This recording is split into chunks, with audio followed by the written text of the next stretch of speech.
Francisco Villa. Francisco Villa fue uno de los más grandes revolucionarios del siglo XX. Su ejército, la División del Norte, fue el ejército revolucionario más grande y disciplinado de toda América Latina en la primera mitad del siglo. A Pancho Villa se le recuerda generalmente por si tuvo 34 mujeres y engendró 32 hijos. Se van al chisme, pero lo que no quieren es que recordemos todas las hazañas tan grandes que logró Francisco Villa para lograr justicia social con la unión y organización combativa del pueblo. Eso es lo que no quiere el mal gobierno, la gran burguesía, que el pueblo de México tome ejemplo de sus héroes, como fue el caso de Francisco Villa. Francisco Villa tuvo un ejército bien disciplinado en el que no había saqueos y que fue fundamental para derrocar a las dictaduras de Porfirio Díaz y Victoriano Huerta. Villa tomó Ciudad Juárez precisamente el 10 de mayo. Le dio en la madre a Porfirio Díaz ese año de 1911 y posteriormente, al tomar Zacatecas y Torreón, derrotó a Victoriano Huerta, ese borracho usurpador que asesinó a Madero y llegó al poder para volver a establecer el porfirismo y la dictadura de la oligarquía. Claro, en el sur estaba Emiliano Zapata, que tomó Cuernavaca y Cuautla y también fue factor fundamental para la derrota del mal gobierno. Pancho Villa fue quien tuvo el programa más avanzado, un programa antiimperialista. Él se fue dando cuenta del peligro que significaba para México las ambiciones de los gringos.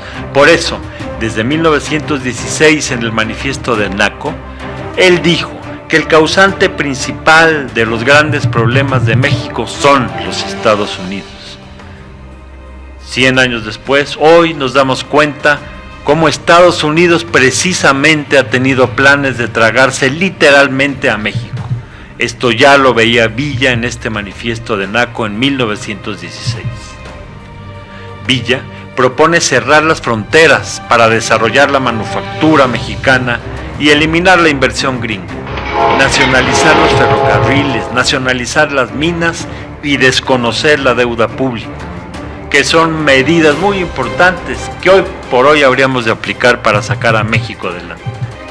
Sabemos que desde el Tratado de Libre Comercio, en el que Carlos Salinas de Gortari abrió puertas y ventanas a los extranjeros, estos se han apoderado de la economía mexicana.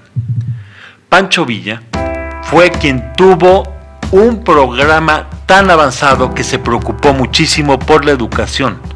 Lo primero que hacía al llegar a cualquier pueblo era apoyar al maestro, abrir escuelas, siendo que él mismo fue un analfabeta. A Villa se le presenta como un salvaje, como un bandido, pero en realidad fue un valiente que defendió el honor de su familia, ya que el hijo del hacendado López Negrete quería violar a su hermana Manuela. En aquella época era costumbre que el hacendado era dueño de las mujeres, de las hijas, y tomaba la que se le antojaba.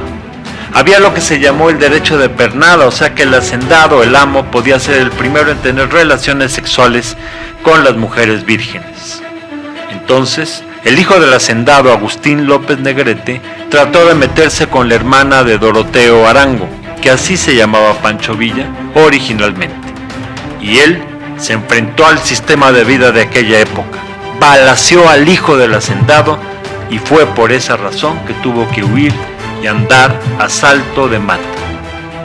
No porque fuera un bandido o un maleante, sino por defender el honor de su familia y oponerse a una costumbre que había en aquella época de Porfirio Díaz y que era generalizada. Ya cuando anduvo de bandolero, su práctica fue de ayudar a la gente. Por eso lo quiso tanto el pueblo. Él se podía mover por Chihuahua, Durango, por el norte del país muy libremente porque la gente lo quería. Y esto es así porque después de los asaltos él repartía entre la gente más pobre las riquezas que había expropiado. Y después de tomar una ciudad, ya en la época revolucionaria, lo primero que hacía era bajar el precio de la carne, de la harina, de la leche, para que la población pudiera alimentarse. Por eso lo quería tanto la gente. Además, una vez que tomaba el poder, en este caso en Chihuahua, él fue muy decidido en expropiar todas las tierras mal habidas. Por ejemplo, en Chihuahua un señor, Luis Terrazas, era dueño de más de 2 millones de hectáreas y tenía ganado por más de 500,000 de cabezas. Esa gente se había apropiado del estado de Chihuahua. Y entonces, sin ningún miramiento, Pancho Villa, cuando llegó a ser gobernador en diciembre de 1914, lo primero que hizo fue expropiar a Terrazas, a Krill, y además nacionalizó los ferrocarriles, las minas, las tiendas de ropa, los molinos, y toda esa producción la puso a funcionar a favor del pueblo. Estas son grandes lecciones para nosotros porque hoy tenemos otra vez un grupito que se ha apoderado de nuestro país y que son los que se llevan todas las riquezas a favor de las corporaciones extranjeras y a costa del hambre de la población. Por eso, el ejemplo de Pancho Villa es tan grande y por más que hayan tratado de borrarlo de la historia y de considerarlo un bandido, para nosotros no es ningún bandido, es un héroe y a los héroes de nuestra patria hay que reivindicarlo. ¡Viva Villa!